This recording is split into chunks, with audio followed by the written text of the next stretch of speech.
Joining us now to talk more about the next moves from the Fed and the economy more generally, Glenn Hubbard, Dean of Columbia University's Business School, former economic advisor to President George W. Bush. And Mr. Hubbard is also the author of the new and groundbreaking book, Balance, the Economics of Great Powers from Ancient Rome to Modern America. Mr. Hubbard, welcome. Thank you. There's a lot going on here this evening. You saw the open of the program. My question for you is, if you were sitting on the Fed's governing board, the Open Market Committee, how would you have approached the discussion about continuing quantitative easing?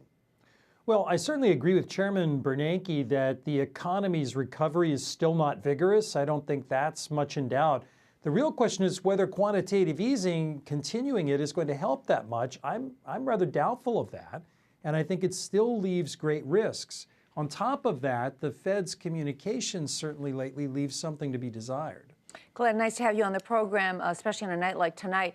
Tell us, you say there are risks of continuing quantitative easing. What are some of the unintended consequences here? Well, I think some of the risks have to do with misallocating capital in capital markets, of having such low levels of interest rates and then the expanded balance sheet for such a long period of time. The other is the risk of what happens when the Fed exits, the need for more clarity on what an exit strategy is. Do you think quantitative easing, the bond buying that the Fed has engaged in, very unconventional monetary policy, do you think it's helped really at all? Has it created jobs? Has it brought interest rates down, mortgage rates down, and has that helped the economy? It has certainly brought longer-term interest rate down, but the Fed's own studies would suggest that incremental quantitative easing is unlikely to have a very large effect on the macroeconomy.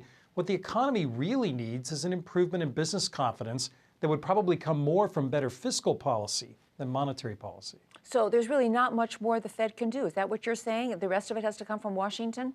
I think really it's the removing the gridlock in fiscal policy is far more important than what the Fed can do. Well, let me, just a second, Tyler, sorry to jump on you, but your book is talking about financial imbalances. So, and a lot of it has to do, you say, over history of politics. Right. So what are the pitfalls here? It seems like we're at an inflection point where this knowledge of history might be helpful. Well, I think we are. What the point that's made in the book is that when politics doesn't keep up with economics, great powers stumble. And in the case of the U.S., it's the very large debt buildup and the fact that our political institutions don't seem to be able to control it.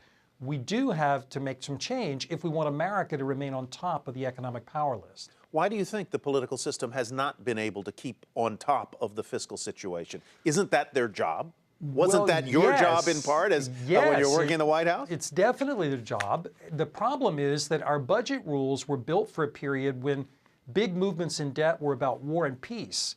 Now they're really about entitlements that aren't even on the budget. We have to change our rules, our processes. All right, so I want to ask you about succession at the Fed, because there's been a lot of guessing of who it might be. Larry Summers, Janet Yellen, these are the names that are coming up.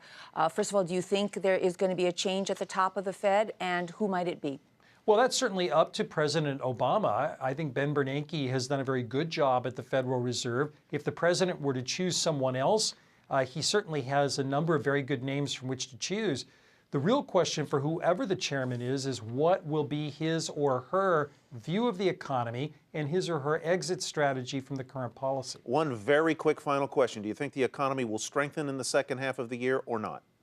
I don't see market strengthening in the second half of the year. I see a continued muddling recovery, to be honest. Mr. Hubbard, thank you and congratulations on your pleasure. book.